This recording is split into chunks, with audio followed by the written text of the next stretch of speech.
अब आते हैं जी प्रिंसिपल्स ऑफ इंटरनल कंट्रोल की तरफ कि एक जो इंटरनल कंट्रोल सिस्टम होता है वो किन प्रिंसिपल्स पे काम कर रहा होता है, ठीक है। उसके लिए क्या क्या चीज़ें ज़रूरी होती हैं, ये आप कहते हैं उसको बनाने के लिए क्या क्या चीज़ें ज़रूरी होती हैं।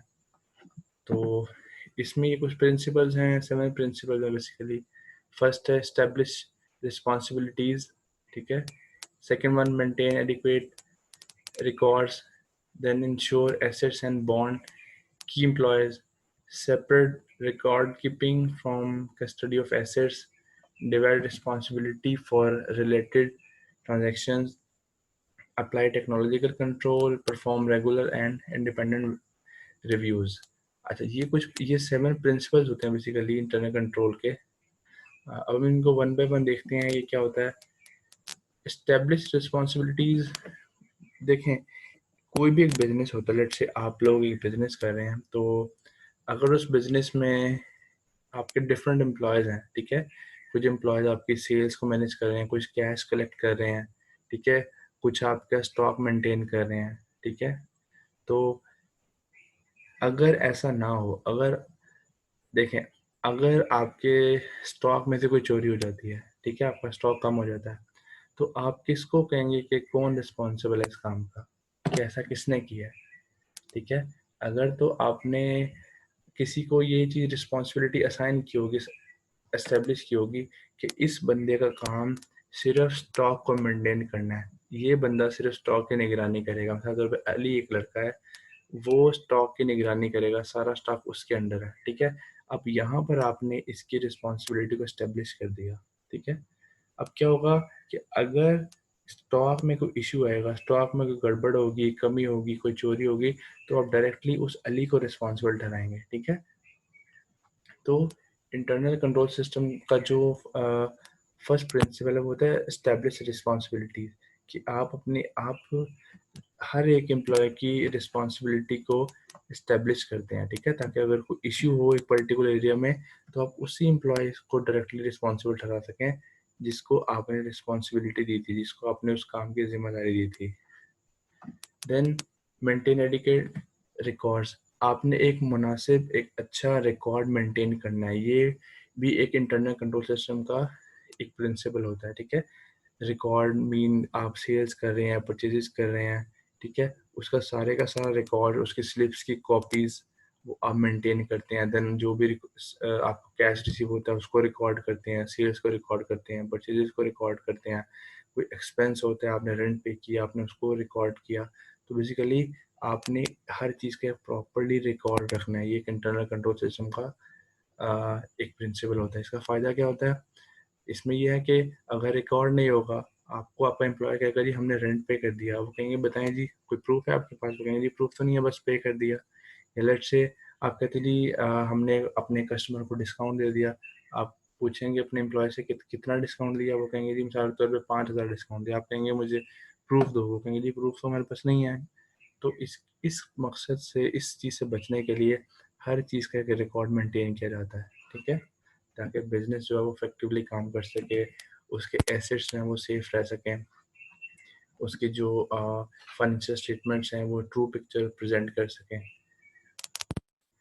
देन है जी इंश्योर एसेट्स एंड बॉन्ड की एम्प्लॉयज़, इसमें होता है कि आपके जो एसेट्स होते हैं उनको आप इंश्योरेंस करवा लेते हैं, ठीक है। कि लेट्स से अगर आपके एसेट की कोई उसको कोई इशू, वो आपका एसेट ख़राब होता है या चोरी हो जाता है, ठीक है, उसमें कोई कमी आ जाती है, तो उसको आप इंश्योरेंस करवा लेते हैं। लेकिन उसके साथ साथ आप एम्प्लॉय को बॉन्ड कर देते हैं। कैसे, लेट्स से कि आप कहते हैं कि जो बंदा कैश डील कर रहा है, ठीक है, मेरा एक आपका एक एम्प्लॉय जो कैश डील कर रहा है, आप क्या करते हैं, आप उसे कहते हैं कि यार कैश डील करना सिर्फ तेरी जिम्मेदारी है, ठीक है, कैश में कोई गड़बड़ होगी तो हम तेरे से निपटेंगे, ठीक है। और साथ साथ आप इस चीज़ को इस कैश एसेट को अपने इंश्योरेंस करवा लेते हैं, ठीक है, एक थर्ड पार्टी से। अब क्या होता है, अगर आपका कैश पर लॉस होता है तो थर्ड पार्टी आपका लॉस तो पूरा कर देती है, लेकिन इसके साथ साथ वो थर्ड पार्टी इंश्योरेंस कंपनी इस एम्प्लॉय को आगे पकड़ती है कि तेरी वजह से लॉस हुआ, फिर वो उससे डायरेक्ट इंक्वायरी करती है डिटेल में। देन उसको जो भी उसने चोरी की होती है उसको अनकवर करती है, ठीक है, उसको सबके सामने लेके आती है और उसको पनिशमेंट देती है।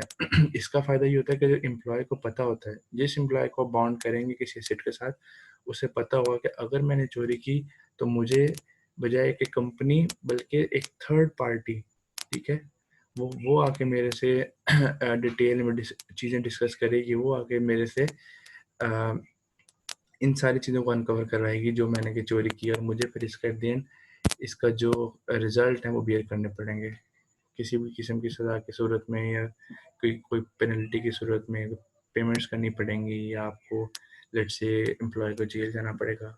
तो ये चीज़ें सारी आ जाती हैं इसमें। देन इंटरनल कंट्रोल सिस्टम के लिए ज़रूरी होता है कि separate record keeping of from custody of asset, यानी कि जिस बंदे ने को आपने एसेट की कस्टडी दी है, ठीक है, वो बंदा और उस एसेट का रिकॉर्ड रखने वाला बंदा अलग अलग होना चाहिए। इसकी क्या मिसाल हो सकती है? मिसाल अगर हम कैश की एग्जांपल लें, तो आपने अली को कहा कि अली जो है ये कैश रिसीव करेगा, ठीक है, अली जो है कैश रिसीव करेगा, जो भी सेल्स होंगी सिर्फ अली कैश रिसीव करेगा। लेकिन रिकॉर्ड कीपिंग जो है, रिकॉर्ड कीपिंग जो यानी कि सेल्स हुई एक बंदा लिखेगा कि इतनी सेल आज हुई, इतनी सेल हुई, इतनी सेल हुई, जो बंदा रिकॉर्ड कीपिंग कर रहा है सेल्स की, वो और जो बंदा कैश कलेक्ट कर रहा है वो इन दोनों को अलग होना चाहिए, ठीक है। इसका फायदा क्या होगा? जिस बंदे ने रिकॉर्डिंग की वो मिसाल के तौर पर उसने लिखा कि मैंने 60,000 रुपये क्या सेल्स हुई है कंपनी में, अब अली की जिम्मेदारी है कि वो 60,000 रुपये पूरे करे, ठीक है। तो इससे क्या होता है, इससे चोरी से चीजें बच जाती हैं। Divide responsibility for related transactions. अब इसमें क्या होता है, रिस्पॉन्सिबिलिटी को बेसिकली आप डिवाइड कर देते हो, ठीक है। एक ट्रांजैक्शन है उसमें रिस्पॉन्सिबिलिटी को डिवाइड कर देते हो डिफरेंट लोगों पे। जैसे मैं ऊपर बात की एसेट कस्टडी ऑफ एसेट और रिकॉर्ड कीपिंग, इसी तरह जो कोई भी ट्रांजैक्शन होती है उसमें आप चीज़ों को डिवाइड कर देते हो डिफरेंट लोगों पे। लेट्स से अगर एक चीज़ परचेजिंग की तरफ जा रही है, आपके बिजनेस में एक परचेजिंग हो रही है, तो आप क्या करते हो, आप कहते हो जी जो ऑर्डर प्लेस करेगा वो एक अलग बंदा होगा, आपकी कंपनी में जो बंदा ऑर्डर प्लेस करेगा, जो बंदा ऑर्डर देगा वो एक अलग बंदा होगा। देन जो बंदा ऑर्डर रिसीव करेगा, आपकी कंपनी मिसाल के तौर पे आपकी कंपनी मोबाइल फ़ोन बेचती है, तो एक बंदा मोबाइल फ़ोन का ऑर्डर करेगा आगे कि हमें इतने मोबाइल फ़ोन भेजे जाएँ, 100 मोबाइल फ़ोन भेजे जाएँ, ठीक है। देन जो बंदा वो मोबाइल फ़ोन को रिसीव करेगा जब वो आपकी कंपनी में एंटर होंगे, तो वो अलग बंदा होगा, वो मोबाइल फ़ोन रिसीव करेगा, और जो इन मोबाइल फ़ोन की पेमेंट करेगा वो एक अलग से बंदा होगा, ठीक है। इसका फ़ायदा क्या होगा कि हर एक से अलग अलग आपको रिकॉर्ड मिल सकेगा, और ये लोग आप अगर ये सारी चीज़ें एक बंदे के अंडर हो तो वो आपको हो सकता है वो चोरी करे, वो फ्रॉड करे, लेकिन अगर ये सारी रिस्पॉन्सिबिलिटीज डिफरेंट लोगों पे डिवाइड कर देते हैं तो ये कदरे मुश्किल हो जाता है ऐसा करना, ठीक है, कि लोग आपके साथ फ्रॉड करें, आपका एम्प्लॉय आपके साथ फ्रॉड करे, क्योंकि इस सूरत में इन तीनों को मिलना पड़ेगा आपके साथ फ्रॉड करने के लिए। इससे चांसेस कम हो जाते हैं फ्रॉड के, अगर आप सेपरेशन ऑफ ड्यूटीज कर देते हैं। Then apply technological controls. Technology को यूज़ करते हुए आप टेक्नोलॉजिकल कंट्रोल्स होते हैं उनको अपनाते हैं, ठीक है। टेक्नोलॉजी को अपनाते हैं, डिफरेंट सॉफ्टवेयर्स को अपनाते हैं। जैसे आप देखते हैं कि आप आजकल परचेजिंग करने जाते हैं किसी अच्छे स्टोर पे, तो वहाँ क्या होता है, वहाँ टैग सिस्टम होता है, ठीक है, वहाँ क्यूआर कोड सिस्टम होता है, वो उसको स्कैन करते हैं और डायरेक्टली आपका बिल बन जाता है, सब कुछ हो जाता है। तो टेक्नोलॉजिकल कंट्रोल को यूज़ करना एक अच्छी एक एक्टिविटी, एक अच्छा प्रिंसिपल है आपके इंटरनल कंट्रोल सिस्टम के लिए, ठीक है। देन क्या है जी, perform regular and independent reviews. हर कुछ टाइम के बाद एक इंडिपेंडेंट रेगुलर बेसिस पे लेकिन इंडिपेंडेंट रिव्यूज करना। लेट से आप ऑडिट करवाते हैं, ऑडिट में क्या होता है, आप एक थर्ड पार्टी को हायर करते हैं, एक ऑडिट कंपनी को हायर करते हैं, उन्हें कहते हैं कि यार आप हमारी कंपनी का होकर ऑडिट करें। वो थर्ड पार्टी आती है, आपकी कंपनी का इन डिटेल ऑडिट करती है कि आपकी कंपनी में कितने ट्रांजेक्शन हुई हैं, कितने की ट्रांजेक्शन हुई हैं, कितनी सेल्स हुई हैं, कितनी परचेजेस हुई हैं, कितना कैश अवेलेबल है, किसी कहीं चीज़ में कहीं रिकॉर्डिंग कम तो नहीं हुई, कहीं 10 लाख की सेल हुई और आपके एम्प्लॉय ने 8 लाख की सेल कर दी हो, या 8 लाख की परचेजिंग हुई, आपके एम्प्लॉय ने कह दिया हो कि 9 लाख की परचेजिंग हुई है। तो ये सारी की सारी चीज़ें इंडिपेंडेंटली रिव्यू करवाई जाती हैं। ये एक प्रिंसिपल है आपके इंटरनल कंट्रोल सिस्टम का, ठीक है। अब है जी टेक्नोलॉजी एंड इंटरनल कंट्रोल। अब टेक्नोलॉजी और इंटरनल कंट्रोल का लिंक क्या है बेसिकली, हमने जैसे ये भी चीज़ें पढ़ी। अब टेक्नोलॉजी और इंटरनल कंट्रोल का लिंक क्या है, इनका आपस में क्या लिंक है, किस तरह एक दूसरे से फ़ायदा हो सकता है। एक तो चीज़ ये है कि जब आप टेक्नोलॉजी को लिंक कर देते हैं इंटरनल कंट्रोल सिस्टम से, तो आपके प्रोसेसिंग एरर्स कम हो जाते हैं, ठीक है। मिसाल के तौर पे आप एक शॉप के अंदर खड़े हैं, ठीक है, या आपकी शॉप है, आपने एक एम्प्लॉय रखा हुआ है। अब जैसे ही कोई सेल होगी, 10 यूनिट सेल होंगे, तो एम्प्लॉय लिखेगा 10 यूनिट सेल किए, इतने रुपए के हिसाब से, और टोटल बिल बना के दे देगा, ठीक है। अब इसमें 3 चीज़ें हैं, 10 यूनिट है, पर यूनिट प्राइस है, 2000 रुपये पर यूनिट प्राइस है, और टोटल बिल बनेगा 20,000 रुपये का। अब ये एक नॉर्मल प्रैक्टिस है। अब इसमें ये चांस हो सकता है कि हो सकता है एम्प्लॉय 10 के बजाय 9 लिख दे, या एम्प्लॉय 10,000 बिल के बजाय 2000 पर यूनिट के बजाय 1800 पर यूनिट लिख दे। देखिए ये तो सिंपल टर्म्स है ना, मैं आपको बता रहा हूँ, 2, 10, 2000, 10,000। लेट्स से 864 है, 684 है, 546 है, डिफरेंट टाइप्स के फिगर्स होते हैं। तो अगर मैनुअली वो बंदा ऑपरेट कर रहा है, आपका एम्प्लॉय ऑपरेट कर रहा है, तो क्या होगा, इसमें चांसेस ऑफ एरर ज़्यादा होंगे। लेकिन यही काम अगर आप टेक्नोलॉजी के थ्रू कर रहे हैं, ठीक है, आप बार कोड सिस्टम यूज़ कर रहे हैं, आप टैग सिस्टम यूज़ कर रहे हैं, ठीक है, उससे क्या होगा, आपने देखा होगा, आप लोग किसी ब्रांड शॉप पे जाते हैं, वो क्या करते हैं, वो सिंपली प्रोडक्ट को स्कैन करते हैं, और वो सारे डिटेल लिख देता है कि इतने यूनिट्स, इतने पे पर यूनिट प्राइस, और टोटल इतना बिल बना। इससे क्या होता है कि आपके चांसेस ऑफ एरर बहुत कम हो जाते हैं। ये किस वजह से हो रहा है, क्योंकि आप टेक्नोलॉजी को लिंक कर रहे हैं। Then more extensive testing of records. अगर मैनुअली रिकॉर्ड आप बना रहे हैं, तो हर एक की स्लिप्स बनेंगी, बहुत लंबा सा रिकॉर्ड बनेगा, ठीक है। और जब आपका ऑडिटर उसको ऑडिट करने आएगा, उसको वो हर एक चीज़ को ऑडिट नहीं कर सकता, क्योंकि आपकी एक दिन में भी कई 100 ट्रांजेक्शन होती हैं, ठीक है। तो वो क्या करेगा, उनमें से चंद एक ट्रांजेक्शन का सैंपल करके उनको ऑडिट कर लेगा। लेकिन अगर आप टेक्नोलॉजी को लिंक कर देते हैं, आपकी हर चीज़ टेक्नोलॉजी के थ्रू चल रही है, आप बार कोड स्कैनर यूज़ करके अपनी सेल्स कर रहे हैं, तो उससे क्या होगा, एक सीक्वेंस में चीज़ें जनरेट होंगी।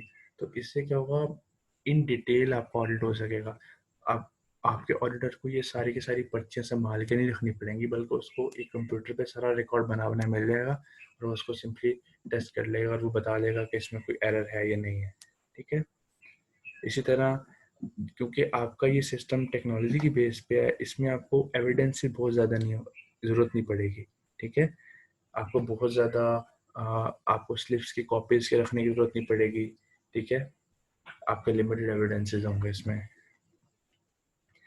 एक चीज़ इसमें होगी कि क्रूशियल सेपरेशन ऑफ ड्यूटीज़।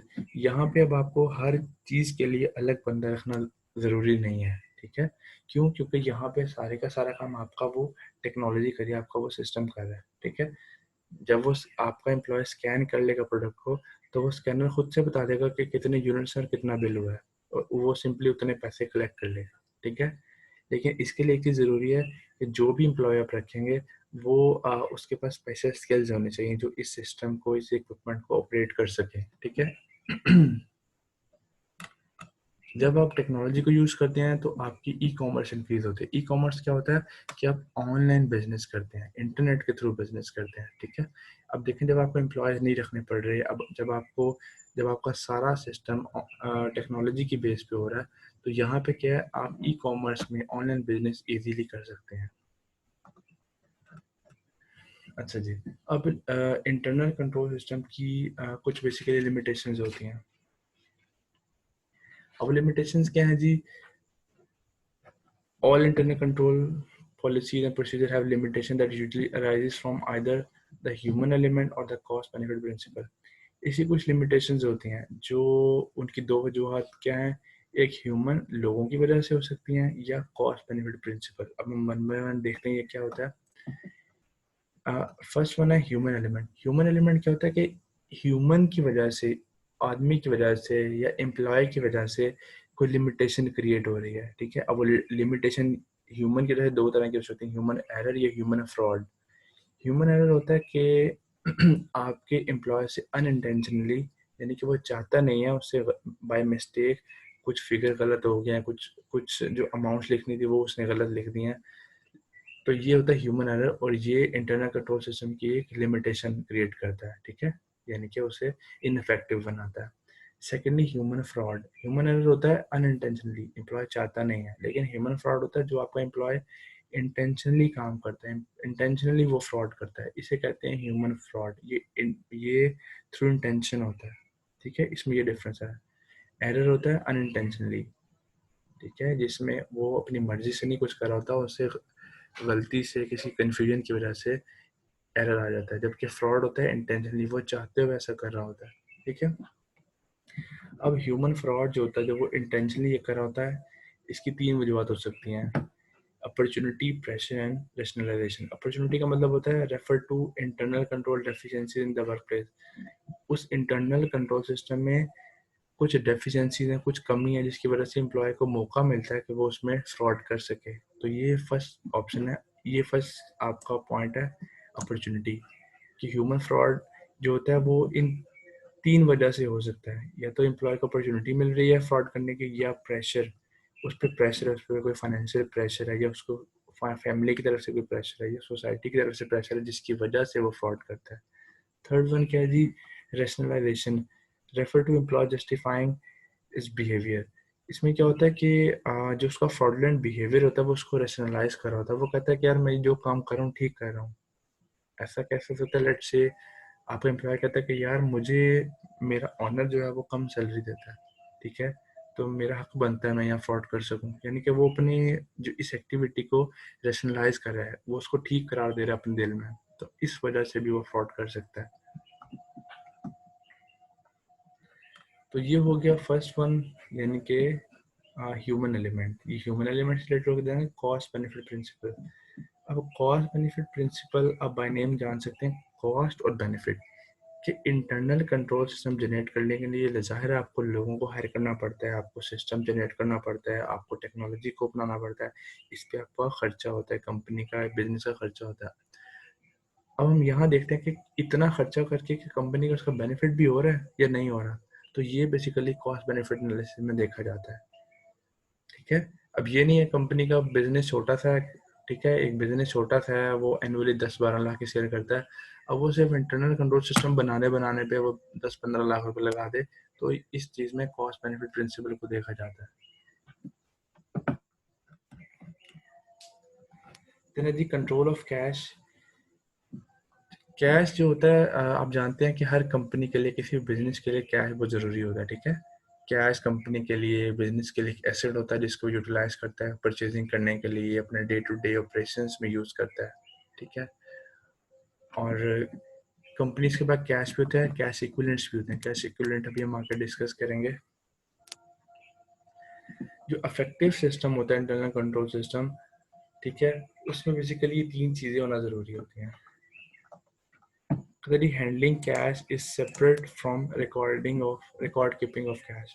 जैसे कि हम पहले एग्जांपल में पढ़ चुके हैं, अब ये आप पढ़ रहे हैं control of cash, directly cash से रिलेटेड। हम जो ऑलरेडी एग्जांपल कर चुके हैं वो मैंने आपको कैश से रिलेटेड ही बताया था। फर्स्ट पॉइंट में क्या कहता है? Handling cash is separate from record keeping of cash. जो बंदा कैश को हैंडल कर रहा है, जो बंदा कैश रिसीव करके कलेक्ट कर रहा है, उसको इकट्ठा कर रहा है, अपने पास रख रहा है, वो, और जो बंदा इसको कैश को रिकॉर्ड कर रहा है कि कितना कैश आ रहा है, इन दोनों को अलग अलग होना चाहिए, ठीक है। जो बंदा रिकॉर्ड कीपिंग कर रहा है वो रिकॉर्ड रख रहा है सारा, कि आज के दिन हमें 1,000 रिसीव हुआ, फिर 500 रिसीव हुआ, फिर 800 रिसीव हुआ, फिर 1500 रिसीव हुआ, फिर 1800 रिसीव हुआ, फिर 400 रिसीव हुआ। तो ये कौन बंदा कर रहा है? ये रिकॉर्ड कीपिंग वाला कर रहा है, लेकिन वो कैश रिसीव नहीं कर रहा, वो सिर्फ रिकॉर्ड करता है। कैश रिसीव दूसरा बंदा करता है, ठीक है। तो कंट्रोल सिस्टम के लिए ये चीज़ ज़रूरी है कि जो बंदा कैश रिकॉर्ड कर रहा है और जो बंदा कैश होल्ड कर रहा है, वो दोनों सेपरेट होने चाहिए, अलग अलग होने चाहिए, ठीक है। Then cash receipts are promptly deposited in bank. जो कैश रिसीप्ट्स हैं, जो कैश आपको रिसीव हो रहा है, उसको बैंक में डिपॉजिट करवाना है। ये नहीं है कि वो कैश डेली रिसीव करता रहे, बस अपने पास जमा करता रहे, क्योंकि ऐसा करने से चांसेस ऑफ फ्रॉड बढ़ जाएगा, ठीक है। तो जो कैश रिसीव हो रहा है उसको बैंक में साथ के साथ डिपॉजिट करवाना है, डेली बेसिस पे या लेट्स से वीकली बेसिस पे। आप कहें जी हम ईच फ्राइडे जो है कैश डिपॉजिट करवाते हैं बैंक में, तो डिफरेंट पॉलिसी हो सकती है कंपनी की, एक बिजनेस की, लेकिन कैश को डिपॉजिट करवाना बैंक में। कैश हर टाइम जो है वो कंपनी के पास, आपके या कैशियर के पास नहीं होना चाहिए। Then cash disbursement are made by cheque. जो कैश की पेमेंट्स की जा रही हैं, ठीक है, आपने किसी से माल परचेज किया, ठीक है, तो आपने उसे पेमेंट कैश में नहीं करनी बल्कि थ्रू चेक करनी है, ठीक है। इसका फ़ायदा ये होगा कि आपके पास रिकॉर्ड आ जाएगा, आपका जो एम्प्लॉय बैठा हुआ पेमेंट कर रहा है, अगर वो कैश में पेमेंट करेगा वो कैश में गड़बड़ कर सकता है, लेकिन अगर वो बाय चेक पेमेंट करेगा तो उसके पास उस चेक का रिकॉर्ड होगा कि मैंने ये चेक इतने का बनाया, और वो जब वो चेक बैंक में जाएगा तो बैंक में भी बाकायदा रिकॉर्ड आएगा कि आपकी कंपनी ने इतने हज़ार का चेक हमें भेजा जो कि हमने इस बंदे को दे दिया। तो चेक सिस्टम से रिकॉर्ड मेंटेन होता है आपका, ठीक है। अब सिंपली कैश इक्विवेलेंट्स क्या होते हैं, पहले हम देखते हैं लिक्विडिटी क्या होती है। Liquidity refers to a company's ability to pay for its near term obligation. Liquidity का मतलब होता है कि क्या कंपनी के पास इतनी सलाहियत है कि वो अपनी शॉर्ट टर्म जो ऑब्लिगेशन है उन्हें पे कर सके, जो शॉर्ट टर्म लाइबिलिटीज उन्हें पे कर सके, तो इसे लिक्विडिटी कहते हैं, ठीक है। लेट से आपके एक महीने में जो शॉर्ट टर्म ऑब्लिगेशन क्या हो सकते हैं, आपने अपने एम्प्लॉयज़ को सैलरी पे करनी है, आपने बिजली का बिल देना है, आपने रेंट पे करना है, ये शॉर्ट टर्म ऑब्लिगेशन है। तो अगर आप ये काम ही नहीं कर सकते तो आपकी लिक्विडिटी, आपके बिजनेस की लिक्विडिटी बहुत कम है, ठीक है। तो ये होता है बेसिकली लिक्विडिटी। अब लिक्विडिटी आप किस बेस पे करते हैं, मोस्टली कैश की बेस पे, कि आपके पास कैश होता है और वो कैश के थ्रू पेमेंट करते हैं, ठीक है।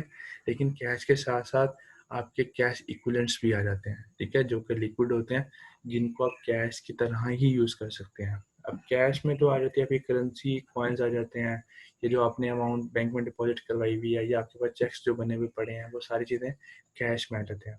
अब कैश इक्विवेलेंट में क्या आता है, short term highly liquid investment asset. वो एसेट जो एक तो शॉर्ट टर्म में थोड़े टाइम वाले हैं और हाईली लिक्विड है। इसके लिए दो चीज़ें ज़रूरी हैं, एक तो रेडिली कन्वर्टेबल इनटू कैश, कि ऐसी चीज़ जो जल्द से जल्द आपकी कैश में कन्वर्ट हो सकती है, आप उसे कहते हैं कि ये इस कंपनी का कैश इक्विवेलेंट है। Then sufficiently close to their due date, उसकी ड्यू डेट आने वाली है जिसको उसकी पेमेंट होनी है। फॉर एग्जांपल, आप गवर्नमेंट के ट्रेजरी बॉन्ड्स खरीद लेते हैं, गवर्नमेंट कहती है कि हमें 6 महीने के लिए लोन चाहिए जो हम लोगों से ट्रेजरी बिल देकर उनसे लेंगे। तो उसमें क्या होता है, आप आपकी कंपनी ने मिसाल के तौर पे गवर्नमेंट के ट्रेजरी बिल परचेज कर लिए 1 लाख रुपए के, जिस पे 4 महीने बाद 5% के हिसाब से इंटरेस्ट मिलेगा। अब ये ट्रेजरी बिल आपका कैश इक्विवेलेंट है, क्योंकि ये 4 महीने बाद वैसे ही गवर्नमेंट के पास जाके कन्वर्ट हो जाएगा कैश में। अदरवाइज आप इसको मार्केट में इजीली सेल कर सकते हैं, ठीक है, इस ट्रेजरी बिल को। तो ये कैश इक्विवेलेंट कहलाता है। अच्छा जी, देन है जी कैश मैनेजमेंट। कैश मैनेजमेंट आपकी क्या होती है, कैश मैनेजमेंट में देखा जाता है plan cash receives to meet cash payments when due. इसमें कैश मैनेजमेंट में आप कैश को मैनेज करते हैं, किस तरह मैनेज करते हैं, उसमें आपको ये चीज़ें मद्देनजर रखनी पड़ती हैं कि कैश रिसीव्स को प्लान करें किस हिसाब से कि आप पेमेंट्स कर सकें, यानी कि आप कैश अरेंज करें किस लिए, ताकि आप पेमेंट्स कर सकें साथ के साथ, ठीक है। जैसे कि हम अभी बात कर चुके हैं कि अगर आपने लेट से हर महीने आपने बिल्स देने हैं, अपने एम्प्लॉयज़ को पे देनी है, सैलरीज देनी है, तो क्या होगा, ये पेमेंट्स हैं, कैश पेमेंट्स हैं। तो इसके लिए आपने कैश मैनेजमेंट में पहले से प्लानिंग करनी है कि आपने ये पेमेंट करनी किस तरह से है, ठीक है। तो कैश रिसीव्स को प्लान करना है ताकि आप कैश पेमेंट्स कर सकें timely. Then keep a minimum level of cash necessity to operate. आपने अपने बिजनेस में एक मिनिमम लेवल ऑफ कैश हर लाजमी हर टाइम अपने पास रखना है। आप बिजनेस खोल के बैठते हैं, आप अपनी शॉप ओपन करते हैं, तो आपके पास एक मिनिमम कैश ज़रूर होना चाहिए, ताकि अगर आपको कोई फौरी तौर पर ज़रूरत पड़े तो आप वो कैश अपना यूज़ कर सकें, ठीक है। अच्छा जी, जो कैश मैनेजमेंट के लिए जो रिस्पॉन्सिबिलिटी होती है वो बेसिकली ट्रेजरर की होती है, ठीक है। ट्रेजरर, या आप सिंपली कह सकते हैं कि जो आपका मैनेजर होता है, ठीक है, उसकी रिस्पॉन्सिबिलिटी होती है। अब जो इफेक्टिव कैश मैनेजमेंट होती है कि आपने कैश को किस तरह इफेक्टिवली मैनेज करना है, ठीक है। जो भी हमने बात की, अभी हमने दो चीज़ें डिस्कस की कि एक तो आपने रिसीव्स को प्लान करना है कि टाइमली पेमेंट्स कर सकें, secondly minimum level of cash maintain करना है। इसके लिए ज़रूरी होता है कि आप इनकरेज कलेक्शन ऑफ रिसीवेबल, अपने रिसीवेबल्स की कलेक्शन को इनकरेज करें। अब रिसीवेबल कहाँ से आते हैं, आपको अमाउंट कहाँ से रिसीव होती है, जिनको आपने उधार पे क्रेडिट पे चीज़ें बेची होती हैं। अब आप कोशिश करें कि उनको इनकरेज करें कि वो जल्दी से जल्दी आपको पेमेंट करें, ठीक है। आपको ऐसा करना होता है। सेकेंडली, आपने जो खुद पेमेंट्स करनी होती है, आप कोशिश करें कि उसमें आप थोड़ा सा डिले ला सकें, ठीक है, ताकि तब तक आपका कैश कलेक्ट हो जाए।